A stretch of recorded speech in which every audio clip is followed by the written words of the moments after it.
Halo, kali ini bahasbisnis.com akan membahas bisnis penipuan berskema Ponzi.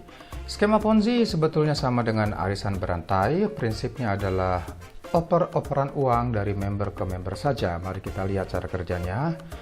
Mula-mula si gembong penipu dan antek-antek yang mengajak orang-orang untuk setor uang. Ada yang bahasanya mengajak donasi, nanti dapat imbalan. Ada juga yang bahasanya mengajak investasi, nanti dapat penghasilan dan sebagainya. Intinya mengajak orang untuk setor uang. Lalu beberapa orang ikut, mereka setor uang, dan si gembong penipuan ini lalu memberikan penghasilan. Peserta pun senang, terbukti memang menghasilkan, padahal itu adalah uang mereka sendiri. Uang mereka sendiri, ya, uang mereka itu dipotong untuk si gembong penipuan, lalu dibagi ke mereka sendiri. Tentu antek-antek dari gembong penipuan itu mendapat bagian. Supaya tetap bisa memberikan penghasilan, maka mereka harus terus mengajak orang lain atau mencari investor baru. Dan peserta baru pun ikut, setor uang, lalu uangnya dibagi-bagi ke semua peserta, baik peserta yang baru maupun yang lama. Terus menerus begitu, dan peserta baru pun harus lebih banyak dan lebih banyak. Kenapa harus lebih banyak? Karena kewajiban membayar penghasilan itu juga makin membesar. Maka sampailah akhirnya pada titik jenuh ketika makin sedikit orang tersisa yang bisa diajak bergabung.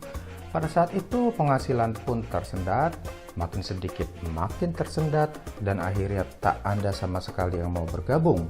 Dan penghasilan pun berhenti. Skema penipuan itu pun bubar. Setelah bubar, ada orang yang rugi. Orang-orang ini adalah orang yang baru bergabung, tapi penghasilan bersihnya masih belum cukup untuk balik modal. Ada yang rugi 100%, ada yang rugi sebagian. Ada juga orang yang sekedar balik modal, dan ada orang yang untung. Yang untung tentunya adalah si gembong penipuan, antek-anteknya, dan juga sebagian kecil dari peserta atau investor yang masuk sejak awal. Dan di semua bisnis penipuan berskema Ponzi, orang yang rugi jumlahnya akan jauh lebih banyak dari orang yang untung. Bisnis penipuan apa saja yang berskema Ponzi? Ada banyak sekali. Di Indonesia, sekali lagi, ada banyak sekali. Ada yang berbentuk koperasi, biro umroh, komunitas saling tolong-menolong, bisnis periklanan palsu, bisnis cryptocurrency abal-abal, dan lain-lain, dan lain-lain. Semuanya pada akhirnya akan merugikan banyak sekali korban. Sekali lagi, korban, orang-orang yang rugi akan jauh lebih banyak daripada orang yang untung.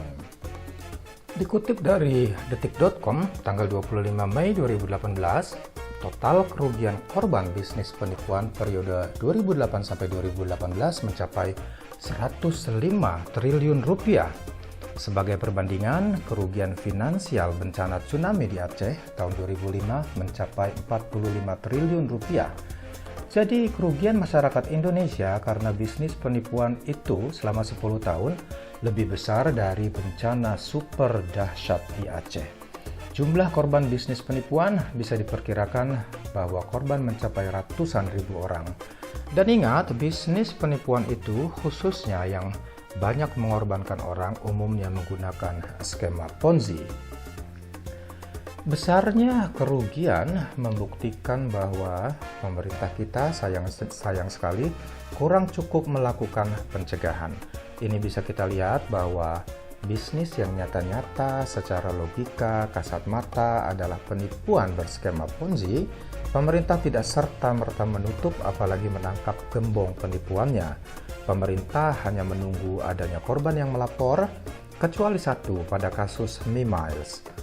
Puluhan bisnis penipuan lainnya dibiarkan tumbuh, dan kita, masyarakat awam, dibiarkan menjadi bulan-bulanan gembong penipuan. Maka penting bagi kita untuk membentengi diri dengan pengetahuan. Ikuti panduan mendasar ini bila ada bisnis atau lembaga atau apapun yang mengajak umum menyetorkan uang menjanjikan keuntungan tetap dan pasti lebih dari 2% sebulan, waspada. Bila ada yang menjanjikan keuntungan tetap dan pasti sampai 5% atau lebih sebulan, abaikan. Pasti itu adalah penipuan. Sampai jumpa di bahasan berikutnya dari bahasbisnis.com.